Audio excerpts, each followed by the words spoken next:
बढ़ते आगे, अमरनाथ यात्रा के लिए अब RFID टैग अनिवार्य कर दिया गया है। RFID टैग से श्रद्धालुओं की लोकेशन का पता लगाया जा सकेगा।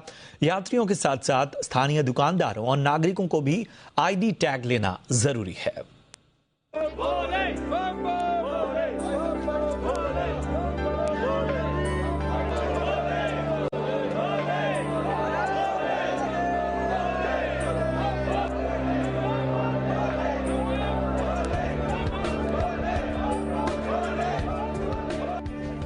30 जून से हो रही अमरनाथ यात्रा को लेकर कड़े सुरक्षा इंतजाम किए जा रहे हैं।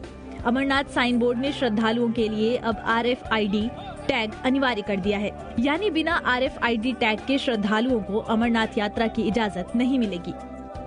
इस टैग की खासियत ये है कि इसके जरिए श्रद्धालुओं की लोकेशन का पता लगाया जा सकेगा और अगर कोई आपदा होती है तो उन तक सुरक्षा बलों को पहुंचने में आसानी रहेगी।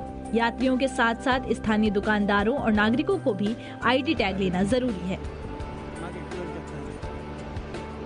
RFID टैग के ये होने से सबसे बड़ी सुविधा ये होगी कि हर यात्री को जो भी यात्रा एरिया में होगा उसको हम पहचान सकेंगे, देख सकेंगे कि वो कहाँ है, किस स्ट्रेच में है। इससे बहुत सारे फ़ायदे हैं और सबसे महत्वपूर्ण फ़ायदा है कि सबको पता रहेगा कि कोई अनऑथराइज्ड आदमी जो है जिसके पास RFID का टैग नहीं है, अगर वो वहाँ कहीं इस यात्रा के एरिया में आता है तो जो सुरक्षा एजेंसियां हैं वो उसे पहचानने में मुस्तैदी से अपना काम कर पाएंगी।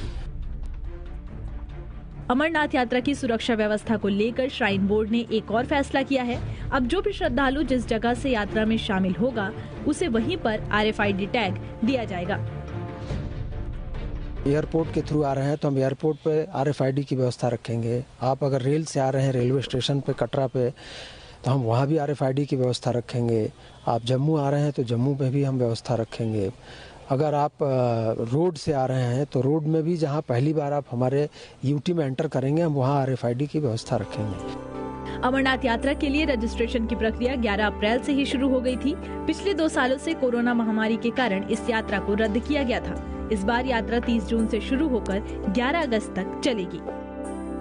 इस बार अमरनाथ यात्रा पर आने वाले तीर्थ यात्रियों की सुरक्षा को सुनिश्चित करने के लिए जहां अतिरिक्त मात्रा में सुरक्षा बलों की तैनाती की गई है, वहीं मॉडर्न टेक्नोलॉजी का भी उपयोग किया जा रहा है। अमरनाथ श्राइन बोर्ड ने यह निर्णय लिया है कि जो भी यात्री इस तीर्थ यात्रा पर आएगा उसके लिए रेडियो फ्रीक्वेंसी आइडेंटिफिकेशन टैग अनिवार्य होगा। न सिर्फ तीर्थ यात्री के लिए बल्कि इस यात्रा से जुड़े हर स्थानीय व्यक्ति के लिए भी ये टैग अनिवार्य कर दिया गया है ताकि 24 पहर सुरक्षा एजेंसियों की यात्रा में शामिल व्यक्ति पर नजर बनी रहे। कैमरा पर्सन मंजूर के साथ खालिद हुसैन, जी मीडिया, कश्मीर।